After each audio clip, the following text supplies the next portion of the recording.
Le coronavirus peut se transmettre d'une personne à une autre. Lavez-vous les mains très régulièrement et correctement avec du savon et de l'eau. Utilisez un gel désinfectant. Toussez ou éternuez dans votre coude. Utilisez des mouchoirs à usage unique. Jetez-les ensuite à la poubelle. La vie ne tient qu'à un fil. Il vaut mieux prévenir que guérir. Ensemble, disons stop à la propagation du coronavirus. Bonsoir chers amis de la classe digitale terminale scientifique. Vous avez devant vous ce soir M. Justin Komlanvir, enseignant de mathématiques. Et donc je suis devant vous ce soir pour vous présenter quelques notions de la situation numéro 1, la situation d'apprentissage numéro 1 du programme de mathématiques terminale scientifique. Alors, l'exercice que nous avons devant nous, c'est des notions déjà abordées en classe. Et ce soir, nous allons, d'une manière brève, voir comment on peut appliquer certaines de ces propriétés qui sont déjà étudiées en classe. Et l'exercice se présente comme suit.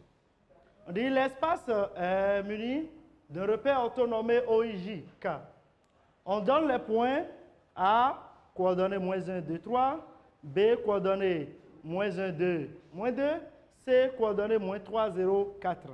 La première question dit de justifier que le système A2, B3 admet un barycentre noté I, puis de déterminer les coordonnées de I.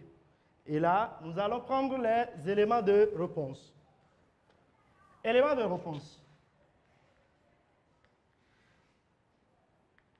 Éléments de réponse.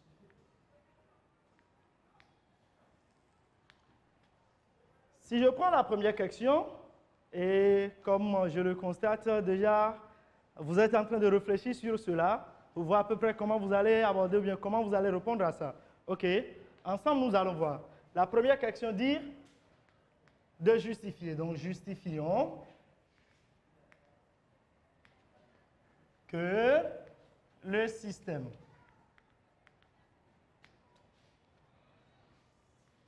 A2, B3 admet un barycentre noté I. Noté I. Alors, le système, j'ai un système dans lequel j'ai deux points pondérés. Deux points pondérés, c'est-à-dire le couple A est du coefficient 2 et le couple B du coefficient 3. Donc, nous avons ces deux points pondérés. Et pour vérifier si ce système admet de barycentre, qu'est-ce que je dois faire? Je dois observer les coefficients. Observer la somme des coefficients. Donc, les deux coefficients sont 2 et 3. Et quand je fais 2 plus 3, je retrouve 5. 5. Et nous voyons que 5 est bien différent de 0. Puisque 5 est différent de 0, donc je peux bien dire que ce système admet un barycentre. Donc, quand est-ce qu'on va dire que ça n'admet pas de barycentre? C'est dans le cas où la somme des coefficients serait 0. Là, on va dire que ça n'admet pas de barycentre. Donc, ici, différent de 0. Et là, on peut dire que le système A2, B3 admet de barycentre.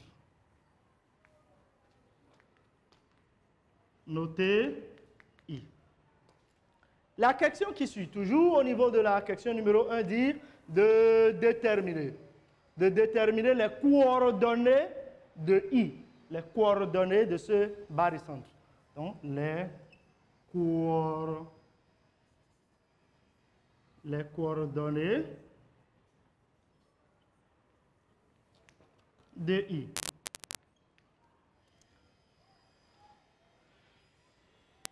Il y a une manière vulgaire de noter barycentre que je vais essayer d'écrire. Je peux noter d'une manière vulgaire que I égale barycentre A2 B3. Et je veux avoir les coordonnées du point I. Donc, je dois me servir des coordonnées de A, de B et des coefficients de A et de B. Donc, I, je peux commencer par écrire ça. Donc, X de I égale Y de I égale, et puis Z de I égale X de I, ça nous donne quoi? Justement, donc vous êtes en train d'écrire déjà ce que ça donne, c'est très bien. Et donc, voyons ensemble ce que ça donne. Je prends le coefficient de A qui est 2, donc ça fait 2 fois le X de A, plus le coefficient de B qui est 3, fois X de B, le tout sur la somme des deux coefficients. Je prends le Y de I, ça fait 2 Y de A plus 3 Y de B sur la somme des deux coefficients également. Et je prends Z qui me donne également 2 Z de A plus 3 Z de B, le tout sur la somme des deux coefficients. Alors, j'ai la formule.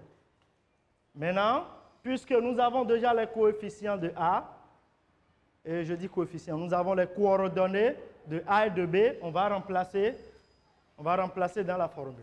Donc, nous avons X de I égale, ça fait 2. Le X de A égale à moins 1. Moins 1 plus 3. Le X de B égale à moins 1. Le tout sur 2 plus 3 qui me donne 5. Y de I, ça fait 2 facteur de Y de A qui est 2 plus 3 facteur de Y de B qui est 2 sur 5 et Z de I égale 2 facteur de Z de I qui est 3 plus 3 Z de B qui est moins 2. Maintenant, je vais faire l'opération et voir ce que ça me donne. Quand je fais moins 2, 2 facteur de moins 1, ça me donne moins 2. Plus 3 fois moins 1, ça me donne moins 3 sur 5.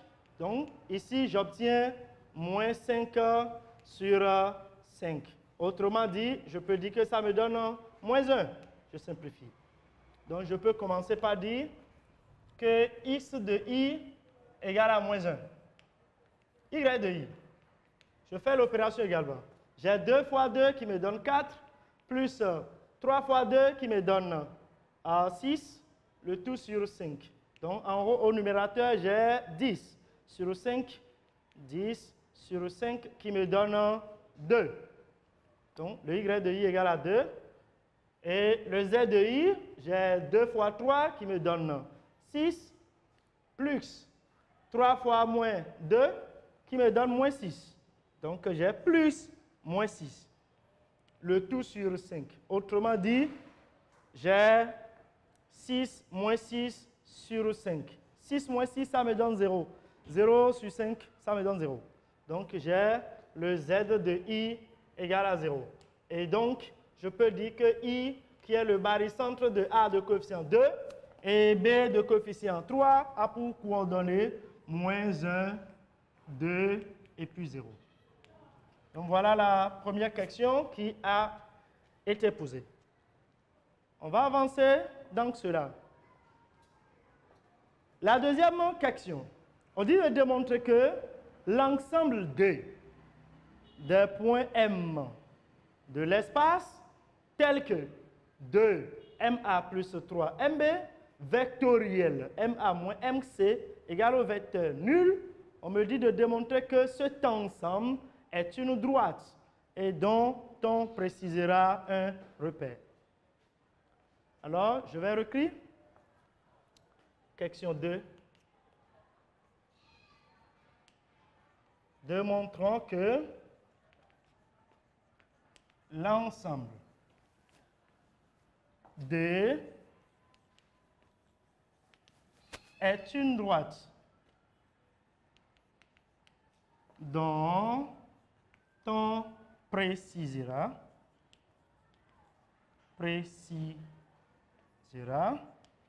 un repère. Alors, comment est-ce que l'ensemble D est caractérisé? D'après l'énoncé, nous pouvons dire, on peut commencer par prendre un point M de l'espace d'abord. Donc, je dis soit M un point de l'espace. Donc, j'ai M appartient à D. Cela veut dire quoi? Cela équivaut que 2MA plus 3MB vectoriel MA moins MC égale au vecteur nul. Donc, je vais écrire. Et nous allons transformer un peu cette relation pour voir ce que ça peut nous donner. Donc, ça équivaut à 2MA plus 3MB vectoriel MA moins MC égale au vecteur nul. Si on observe un peu l'écriture vectorielle que nous avons ici, on peut constater que nous avons deux parties. Il y a la partie là, et il y a la partie là.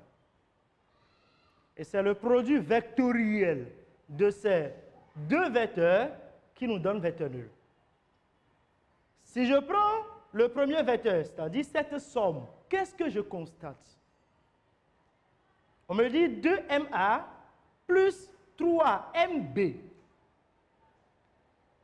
M, c'est un point quelconque de l'espace. Le point A, c'est le point A qui a été donné au début.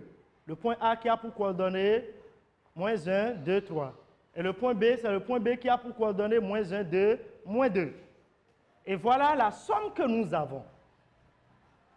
Les coefficients qui sont utilisés ici, est-ce qu'il y a quelque chose? Est-ce qu'il y a une relation entre ces coefficients et les coefficients qu'on avait au niveau du barycentre?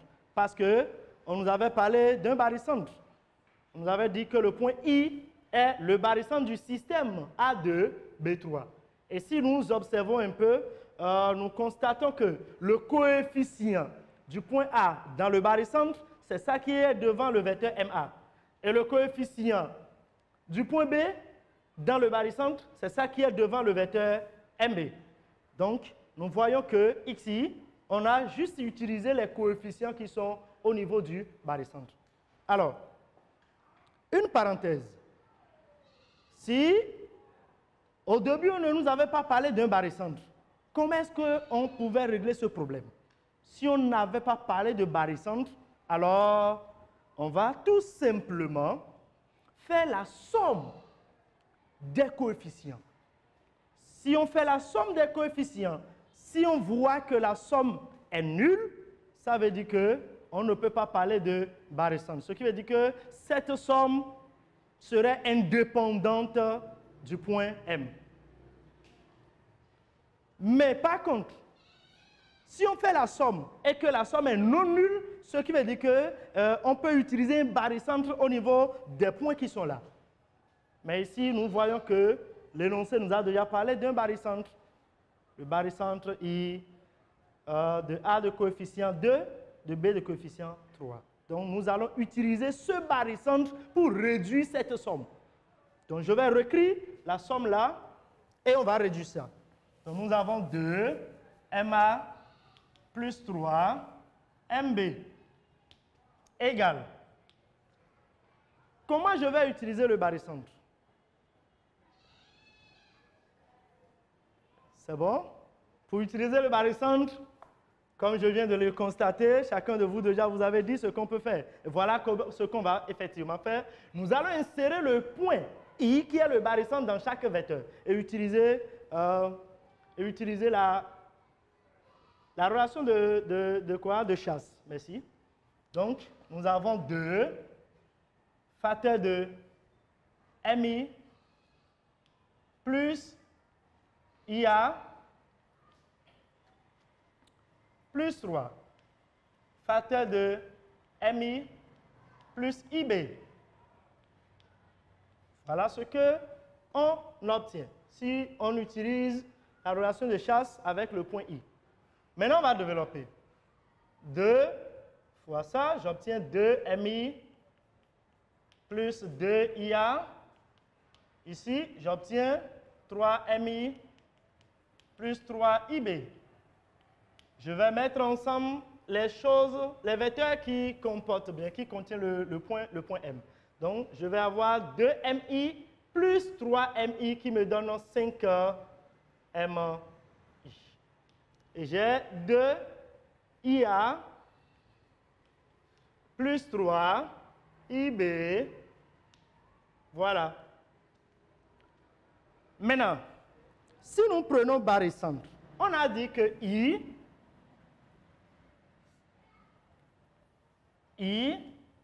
est le barycentre du système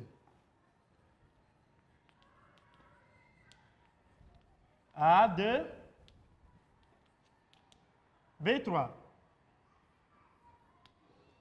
Comment est-ce qu'on peut traduire ça là vectoriellement? Si on dit que I est le barycentre du système A2, B3, vectoriellement, comment est-ce qu'on peut traduire ça? C'est bon? Certains sont en train de chercher, ils n'ont pas encore trouvé, d'autres ont déjà trouvé, c'est très bien. Donc ça, vectoriellement, cela veut dire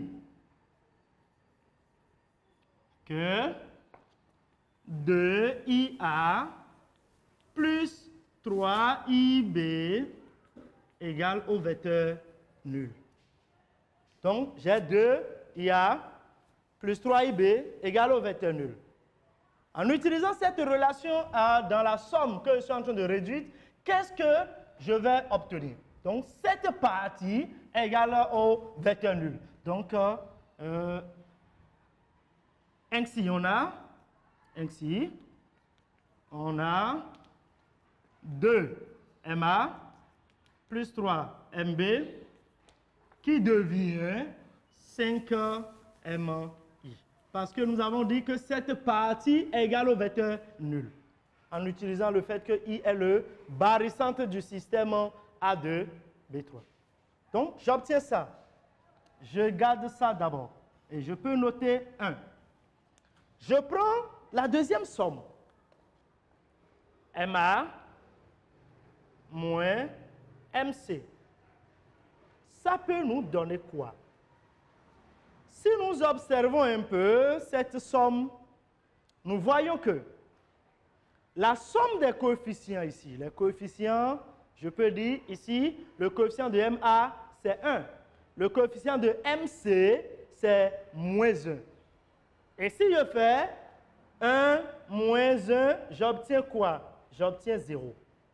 Donc 1 moins 1, ça me donne 0. Puisque 1 moins 1 me donne 0, alors je peux dire que ici, il n'y a pas de barycentre. Il n'y a pas de barycentre. Et donc, cette somme serait indépendante du point M.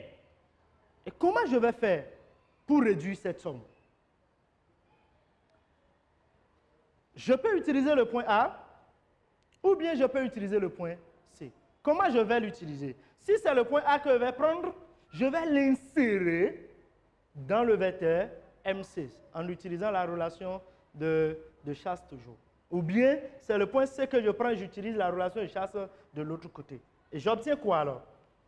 J'ai MA moins, entre parenthèses, MA plus AC.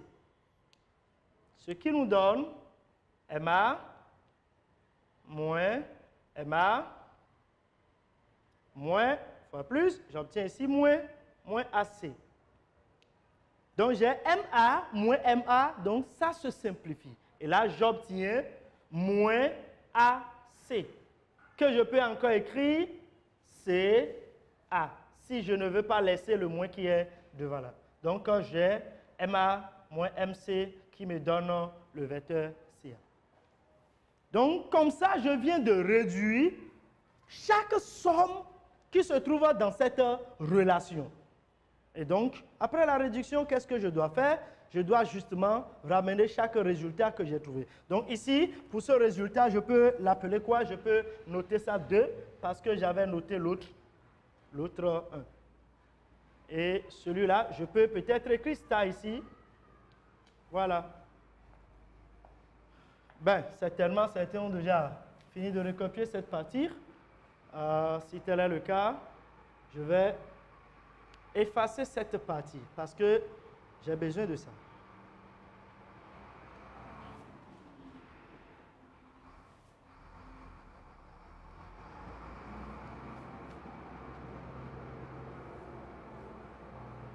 OK. Finalement, je peux dire de 1 et 2, on a M appartient à D équivaut à... Donc, la première somme, qu'est-ce qu'on a trouvé là-bas? On a trouvé 5 MI. La deuxième somme, on a trouvé quoi? On a trouvé CA. Donc, vectoriel CA égale au vecteur nul. Donc, voilà un peu ce que nous trouvons. Et ça, je peux encore écrire ça. En utilisant l'une des propriétés du produit vectoriel. Le 5 qui est ici, je peux le mettre en facteur de tout ce qui est là. Donc, ça fait 5 facteurs de MI vectoriel CA qui me donne vecteur nul. Et là, le 5, je peux multiplier tout par 1 sur 5 et du coup, le 5 va disparaître. Donc, le 5 disparaît et j'obtiens MI vectoriel CA qui est égal au vecteur nul. Alors, chers amis, voilà un peu ce que je suis en train de trouver. Et ça là, avec cette relation, qu'est-ce que je peux dire de la droite D? Je suis en train de constater que les deux vecteurs MI et CA sont collinéaires. Collinéaires, pourquoi? Parce que le produit vectoriel donne le vecteur nul. Donc, si le produit vectoriel de deux vecteurs donne le vecteur nul, ça veut dire que ces deux vecteurs sont collinéaires. Donc, MI et CA sont collinéaires. Maintenant, je vais avoir l'ensemble de tous les points M de l'espace, tel que le vecteur MI soit collinéaire au vecteur CA. Cet ensemble, comme ça a été dit au cours, cet ensemble n'est autre que la droite. Je peux dire d'où D est la droite de repère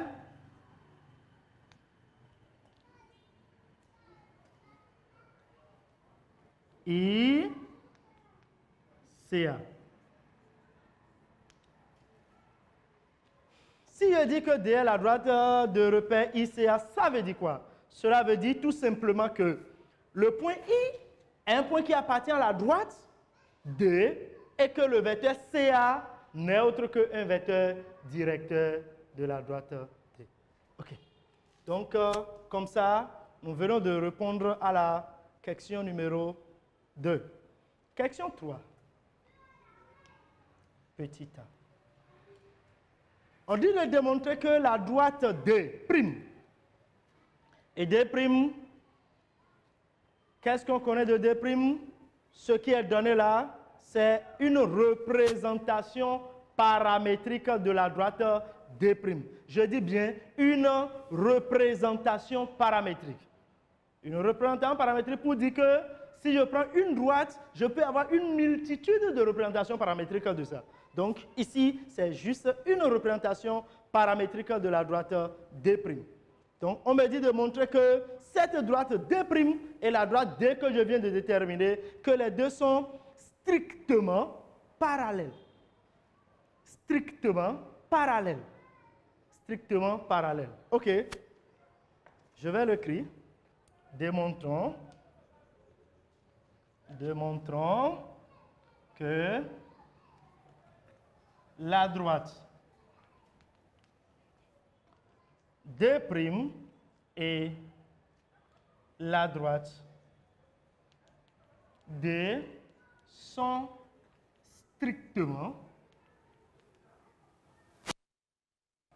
parallèles.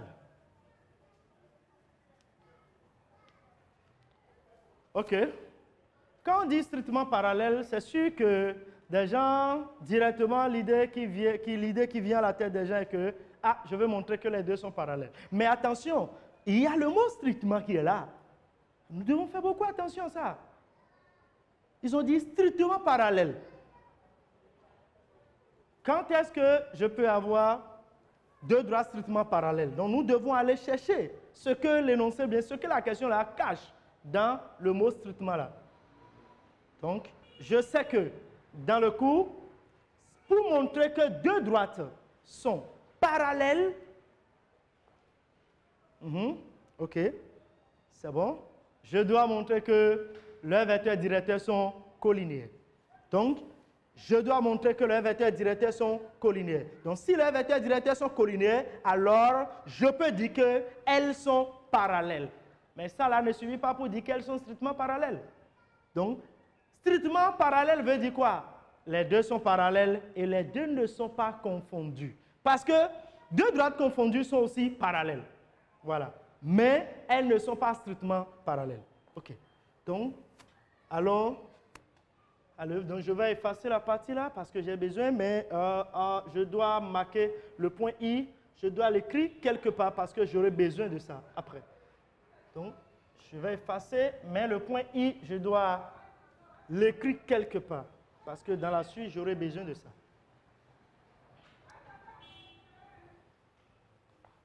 Donc, le point I, je l'écris là.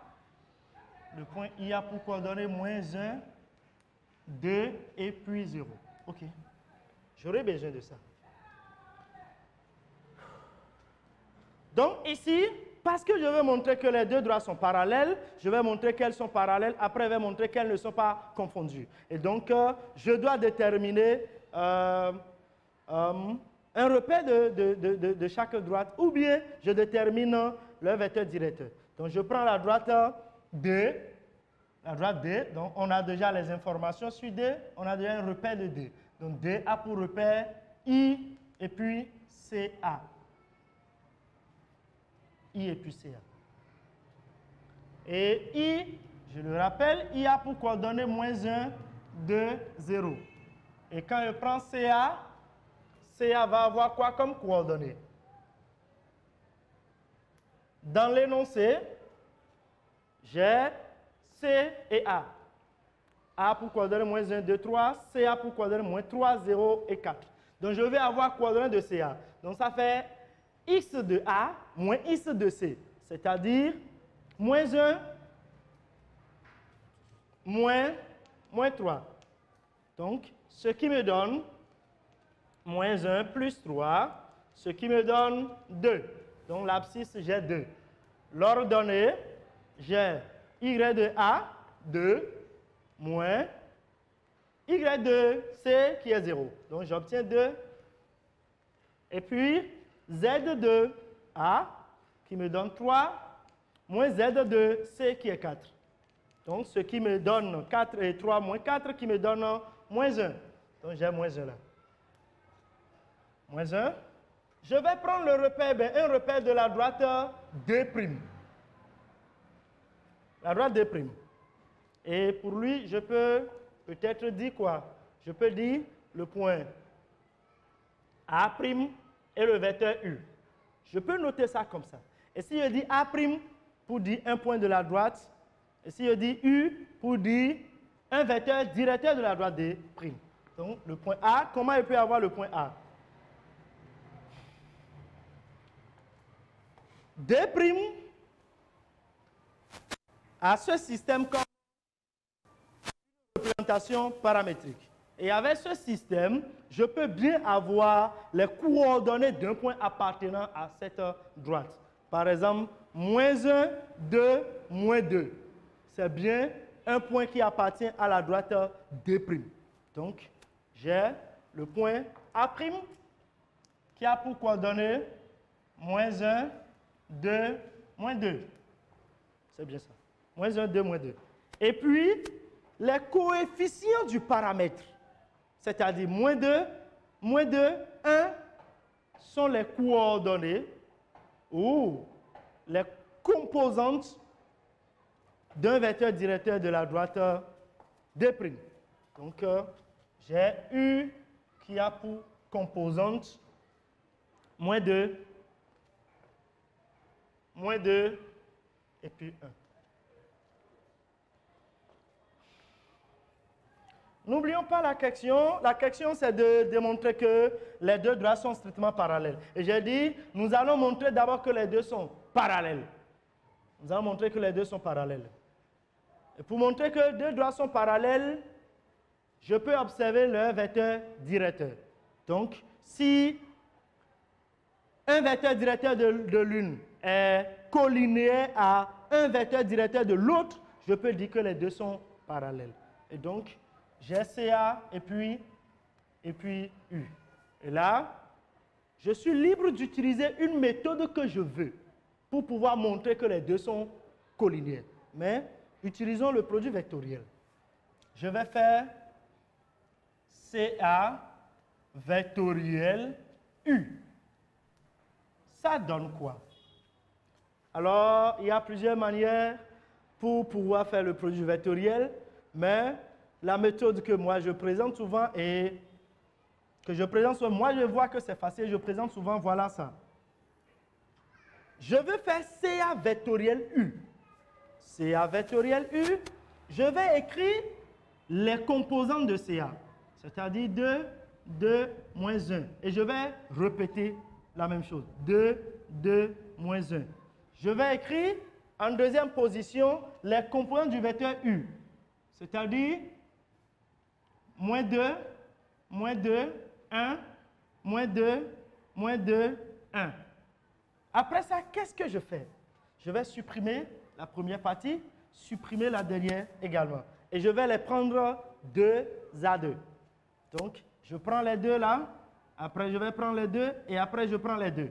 Donc, j'ai des petits déterminants pour pouvoir calculer le produit vectoriel. Donc, j'ai 2, moins 1, j'ai moins 2, j'ai 1, j'ai I plus. Moins 1, 2, moins 1, 2, 1, moins 2. 1, moins 2, J. Plus maintenant le dernier qui est 2, 2, moins 2, moins 2. Donc, 2, 2, moins 2, moins 2. K.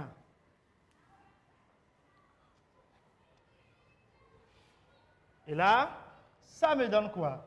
Je fais ça là fois ça, moins ça là fois ça. Donc 2 fois 1, je trouve 2, moins 1 fois moins 2, je retrouve également 2 là.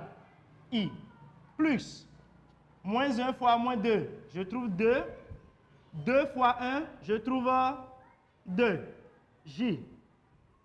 Plus 2 fois moins 2. OK? 2 fois moins 2, je retrouve moins 4. J'ai moins 2 fois moins 2, je retrouve aussi moins 4. Tout ça là, K. Ben, excusez beaucoup pour la manière dont j'ai présenté l'écriture. Donc ici, c'est tout ça là fois I plus tout ça là fois J plus tout ça là fois K. Merci beaucoup. Donc ici, j'ai 2 moins 2 qui me donne 0. Donc ici, j'ai 0I. J'ai 2 moins 2 qui me donne aussi 0. Donc j'ai plus 0J. J'ai ici moins 4, moins 4. Autrement dit, si vous voulez, je vais l'écrire, ça fait moins 4, moins 4. Donc moins, ça me donne plus 4. Donc j'ai moins 4 plus 4 qui me donne 0. Donc j'ai plus 0, 4. Alors, je retrouve un vecteur nul. Donc j'ai CA vectoriel U qui me donne vecteur nul.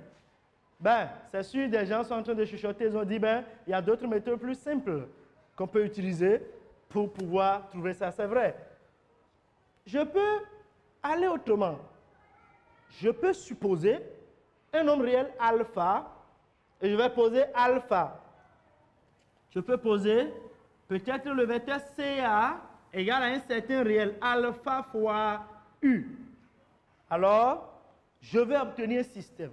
Je vais calculer alpha au niveau de chaque équation que je vais trouver. Et si je trouve alpha qui donne la même chose partout, là, je peux dire qu'effectivement, alpha existe et donc les deux vecteurs sont collinéaires.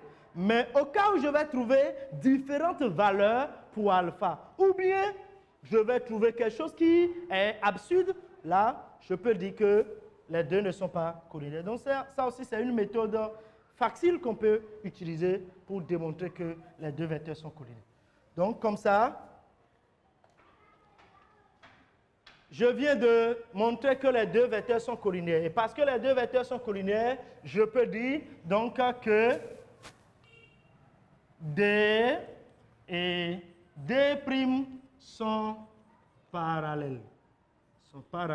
Parce que au début, pour commencer, j'ai dit, je veux montrer que le vecteur directeur CA et U sont collinéaires. Et si CA et U sont collinéaires, je peux conclure que les deux sont parallèles. Donc, voilà un peu ça. Maintenant, il reste, comme ça, je viens de montrer que les deux sont parallèles. Mais je n'ai pas encore trouvé strictement parallèle. Maintenant, strictement parallèle, comment je vais faire? Je peux prendre un point qui appartient à la droite D, et je vais remplacer les coordonnées dans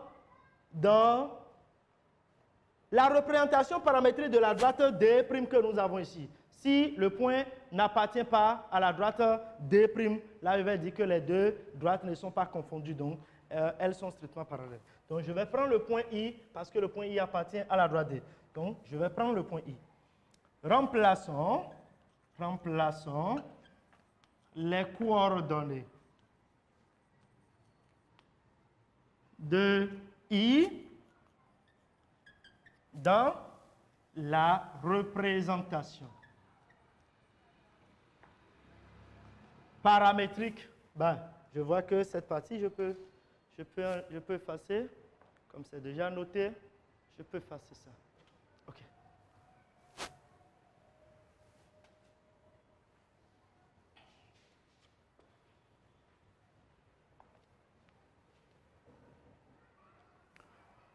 OK. Je remplace les coordonnées de I dans la représentation paramétrique de D' que nous avons dans l'énoncé. Donc, je vais réécrire. J'ai X égale moins 1, moins 2 alpha, moins 1, moins 2 alpha. J'ai Y égale 2 moins 2 alpha, 2 moins 2 alpha, et puis j'ai Z égale moins 2 plus alpha. Moins 2 plus alpha. Donc, je vais obtenir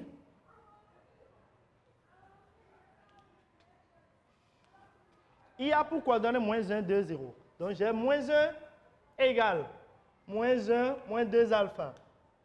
J'ai 2 égale 2 moins 2 alpha. J'ai 0 égale moins 2 plus alpha. Maintenant, à partir de là, je vais tirer alpha. Donc, si je vois que alpha existe, autrement dit, si je trouve même valeur de alpha au niveau des trois équations, là, je vais dire que alpha existe et pour cette raison, je peux affirmer que le point I appartient à la droite D'. Donc, les deux droites étant parallèles. Et si je trouve un point de D qui appartient à D', donc je peux dire que les deux sont confondus. On va voir un peu. On va voir si les deux sont confondus ou bien si les deux sont strictement parallèles. Donc, je vais remplacer. Alors, je trouve quoi? Ce qui conduit à dire moins 2 alpha égale. Donc, je ramène ça là de l'autre côté. Je trouve moins 1, moins. Il passe, il devient plus. J'ai moins 2 alpha. Je ramène ça, ça fait 2 moins 2. J'ai ici alpha qui me donne. Je ramène, il devient plus 2. Donc, ce qui nous conduit à dire que moins 2 alpha égale à 0. Ça là nous conduit à dire moins 2 alpha égale à 0. Et j'ai alpha égale à 2. Alpha égale à 2. Donc, ce qui nous conduit à dire alpha égale à 0, parce que ici, quand on doit tirer alpha, donc alpha, ça fait 0 sur moins 2. Ici, alpha égale à 0 sur moins 2. Donc, 0 sur moins 2, c'est 0. Donc, alpha égale à 0 également. Et ici, alpha égale à 2. Là, j'ai alpha égale à 0, mais alpha égale à 2. Or, on sait que 0 est différent de 2. Donc, je peux dire que, on peut dire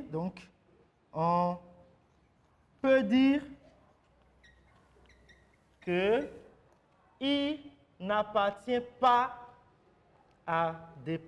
Donc, ainsi, D et D' sont strictement parallèles. Donc, les deux droites, je peux là conclure facilement que les deux droites sont strictement parallèles. Sont strictement parallèles. Donc, voilà la question qu'on nous a posée, voilà là où ça nous a amené. Donc, on a dit de démontrer que les deux sont strictement parallèles. Donc, on voit que c'est un peu plus fort que si on disait tout simplement que de montrer que les deux sont parallèles. Donc, si on disait parallèle, tout simplement, il suffit de montrer qu'un vecteur directeur de l'un et de l'une du est bien collinéaire à un vecteur directeur de l'autre. Mais ils ont dit strictement, donc il faut aller un peu plus loin. Passons à la question qui suit. B. Détermine une équation cartésienne du plan P définie par D et D'. Une équation cartésienne du plan P définie par D et D'.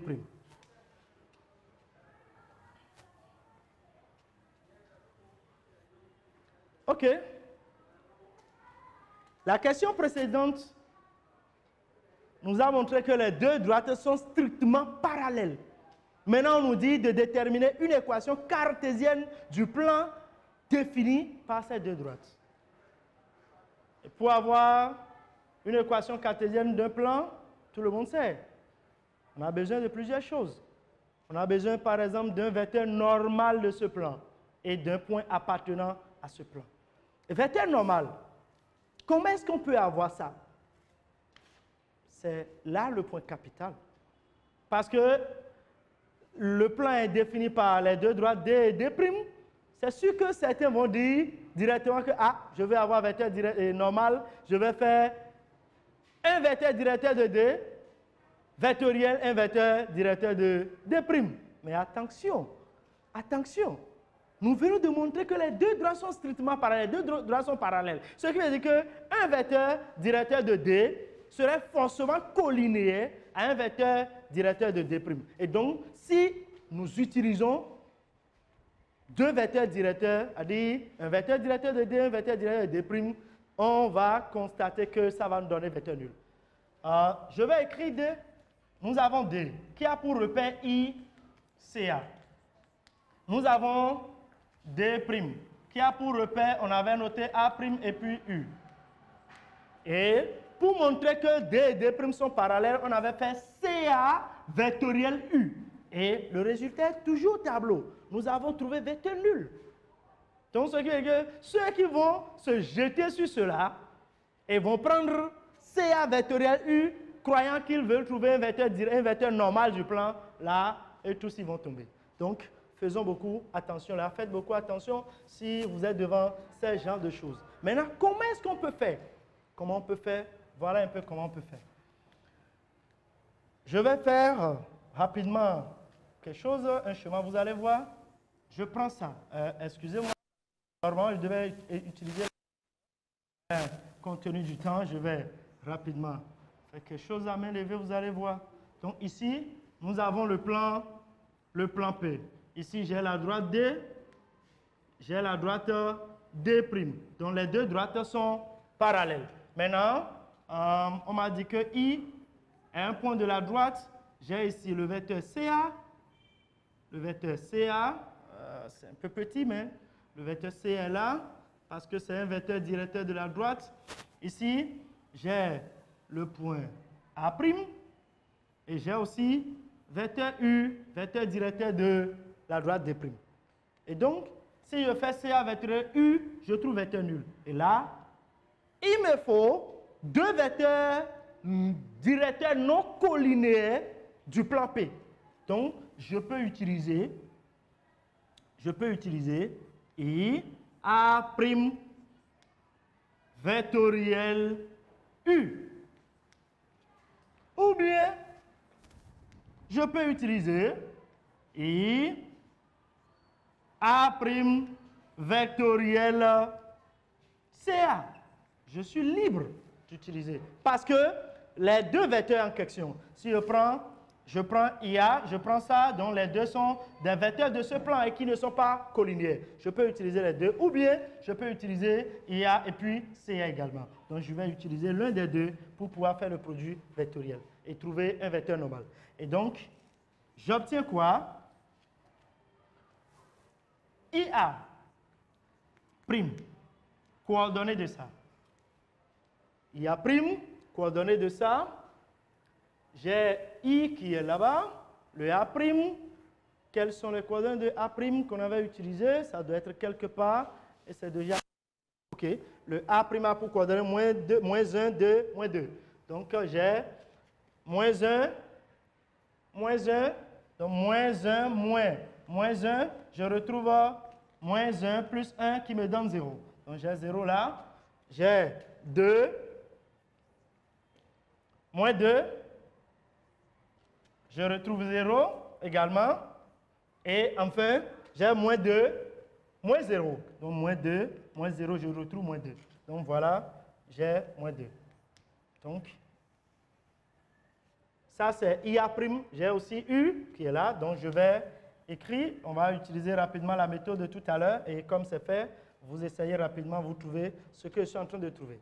Donc, j'ai ici 2, -2, j'ai -2, 1, I plus, j'ai -2, 0, j'ai 1, -2, J plus, -2, non, ici c'est 0, 0, 0. Et puis, j'ai -2, K. Donc, je vais faire le produit des deux. Le produit pour obtenir ça. Donc, j'ai ça fois ça. Ça nous donne 0 fois 1, ça fait 0. Ça fait 0, moins. -2 fois -2, ça me donne plus 4. I. J'ai plus.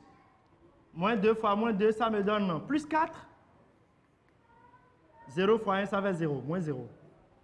J plus, j'ai 0 fois -2, ça fait 0, 0 fois -2, ça fait 0, donc ça me donne 0K. Donc, comme ça, j'ai -4I plus 4J plus 0K. Donc, ça, c'est IA prime vectoriel U. Ça, c'est un vecteur normal du plan P. Maintenant, j'ai un vecteur normal. Comment je peux faire? Qu'est-ce que je vais faire? Donc, puisque ça, là, c'est un vecteur normal, alors je peux poser P qui a pour équation AX plus BY plus C, Z plus D égale à 0. Donc, le A, c'est le moins 4, X plus 4, Y plus 0, Z plus D égale à 0. J'irai à la recherche du point D. Je sais que le point I appartient à P, et parce que I appartient à P, ça veut dire les coordonnées de I doivent vérifier l'équation de P. Je dois avoir moins 4X de I, plus 4Y de I, plus 0Z de I, plus D égale à 0. Je remplace. Ça me donne quoi? En remplaçant, j'obtiens moins 4 facteur de moins 1, plus 4 facteur de 2, plus 0 facteur de 0, plus D égale à 0. Ce qui équivaut à quoi? Moins 4 fois moins 1, ça me donne 4, plus 8, plus 0, plus D égale à 0.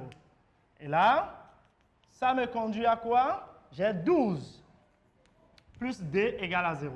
Donc 12 plus D égale à 0, qu'est-ce que j'obtiens? Cela conduit à dire que D égale à... Je balance le 12 là-bas, j'obtiens moins 12. Et donc, je peux dire que P a pour équation moins 4X plus 4Y plus 0Z, que je n'ai pas besoin d'écrire, moins 12 égale à 0. Et ça, je peux encore réduire et dire que ça fait, je peux simplifier tout par 4. J'obtiens moins X plus Y moins 3 égale à 0. Donc les deux sont les mêmes. Que ça soit ça, je m'arrête, ou bien ça, c'est les mêmes. Donc, mes chers amis, vraiment merci beaucoup. Je suis content de passer ce moment avec vous. Et par la grâce de Dieu, bientôt, nous allons encore nous revoir.